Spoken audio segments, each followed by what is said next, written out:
welcome to another Gene Key Contemplation video. I'm a year older. Yesterday was my birthday, and so that means that this Gene Key is in my life's work sphere.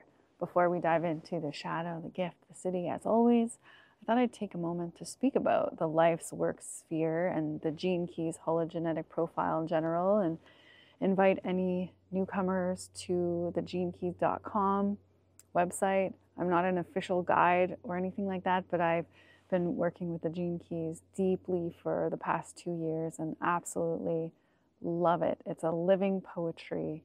It's such a companion to add to my already very deep reflective practice. And I love to share it. So if you go to genekeys.com, for anybody who's new, you can get a free profile. And you'll get a bunch of gene keys that are really specific to you and the day you were born. And the very first gene key you get will be your life's work. And this will describe to you a challenge in your life. In other words, it will describe a little bit of your journey from moving from a shadow, the shadow level, through to the gift, help you find your gifts. And the highest expression of the theme is this, what's called the city. And it's not city like C-I-T-Y as sometimes the caption gets. It's city, which is a Sanskrit word, which means like enlightenment or liberation. It's the highest expression that a human being can experience. And it's a wonderful text to read and learn about yourself, but it does take courage to really face the shadows.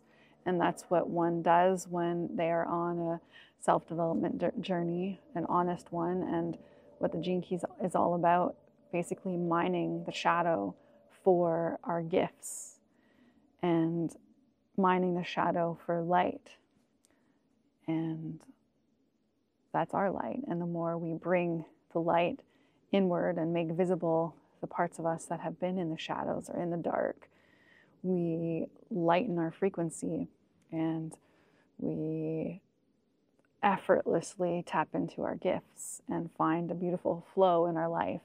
So I love the Gene Keys, and I love this Gene Key because I know it well. It is my life's work. The other aspect of this life's work is really what our expression is to the world and what we'll be sharing and serving the world in whatever way that is unique to us.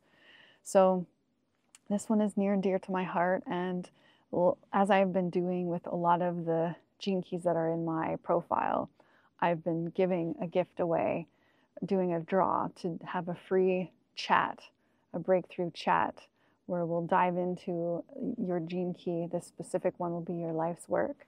And I mean, you can do it free on your own on genekeys.com, as I mentioned, and it will give you a little blurb. It'll even give you an audio that you can listen to. But if you'd like to have a chat with me about it, then in the comments below or in my DMs, just tell me you're interested and I'll put you in the draw. And I'll do a draw at the end of this month, and we'll have a free little chat about your life's work. And I love doing these. So I want to start off this video with that. And now let's dive into Gene Key 43, the shadow of deafness, the gift of insight, and the city of Epiphany. So this deafness is really speaking about being deaf because we cannot handle, this is a quote from Richard Rudd in his audio, we cannot handle the silence of the question that doesn't have an answer. So the dilemma with this one is not knowing.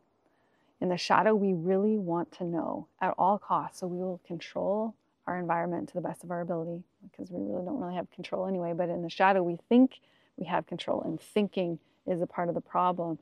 Thinking that we know closes us, makes us deaf to other possibilities. It doesn't allow us to really listen to what another is truly telling us.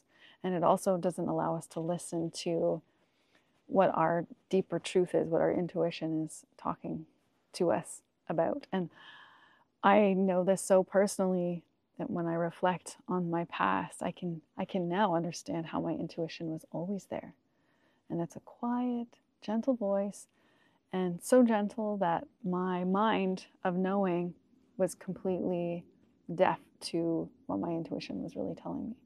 I was trying to stay in line and stay in a box, and that just doesn't work. But at most of the shadow levels, that's what it's about. Our fears of whatever the theme is. In this case, the fear of not knowing keeps us trapped, because as we get into the gift of insight, insight comes from not knowing. It comes from that void space. It comes from a pause. And in the shadow, we are afraid of the pause. We're afraid of the silence, as Richard Rudd says. We're afraid of the unknown. We want certainty. We want to feel safe. We want to feel like we can be prepared. And there's nothing we can do. There's nothing we can do out there to have that feeling that as we ascend in our frequency and we get insights and we start to tap into our gifts in the creative process, which is always mysterious, we begin to actually embrace the mystery, and we begin to understand that everything is from within. So the safety that it is that we're looking for is within.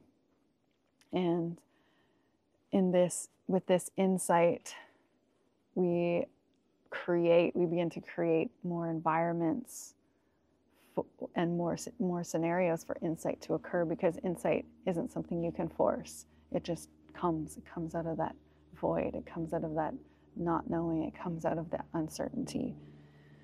And this Gene Key is really about the rebellious spirit, like daring to get out of the box that they've been living in their shadow frequency, in that more dense frequency. And this rebel spirit paves a new path and offers insight not only for their own lives, but for those that are around them. And at the acidic level, the highest frequency in this one is Epiphany. And in Epiphany, we go back to the silence, but this time we are no longer afraid of the silence. We embrace the silence. And we have that deep trust. And it goes beyond trust. It's a knowing. There's no need to trust anymore that our life is serving us. Everything that happens in our life is serving us to climb these frequencies if we embrace it and don't judge it or project our fears onto anything else. But we're at this point at the gift level. We're refining. It's a refinement of frequency. And of the interesting thing that Richard Rudd says is that, like, the more you think you know, the less you actually know. And isn't that the way that the closer you get to someone, the less you realize you know about them.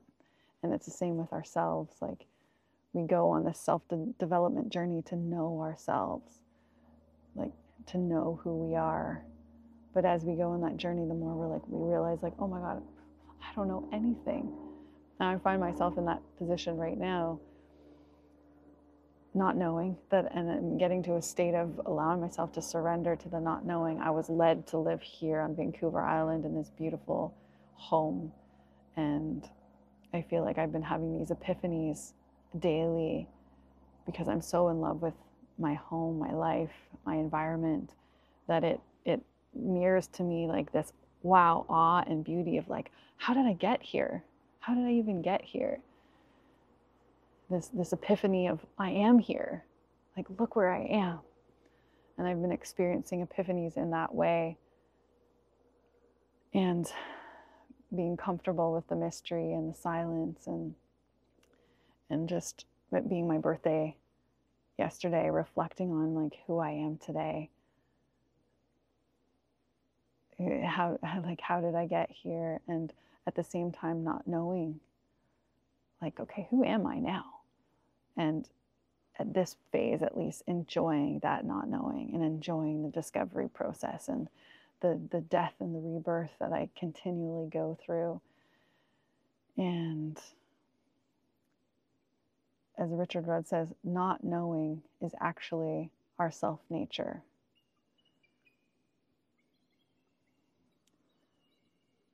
And nature has an order to it, and it's not linear.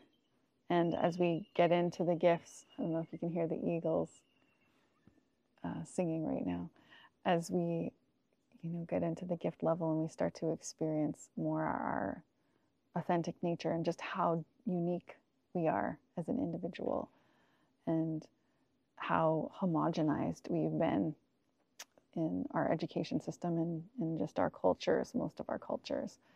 And then getting out of the box and allowing ourselves to be authentically us and walk our unique path and allow that path to be constantly going through that dark forest, going through the unknowns and embracing the darkness and no longer fearing it, or maybe still having the fear but still going in anyways. I'd love to hear your thoughts on this theme, on the deafness, the insight, the epiphany. What do you feel through this gene key? I'll finish with this. It's interesting that Richard Rudd says the higher we go on our journey of ascending in frequencies, the simpler usually we end up making our lives. And if an insight comes and is, or we feel it's an insight, or we're not sure if it's our intuition or where the thought's coming from, we can usually ask the question, is this going to make my life more simple or more complex? The mind, what we think usually complicates things. But if we're coming from that heart, that deepest chorus, the heart of our whole being, it usually is leading us to more simplicity. Again, I'd love to hear your thoughts, and I invite you to have a chat with me. I'll do a draw, say you're interested, and then we'll have a chat about your life's work. And I'll see you in the next video.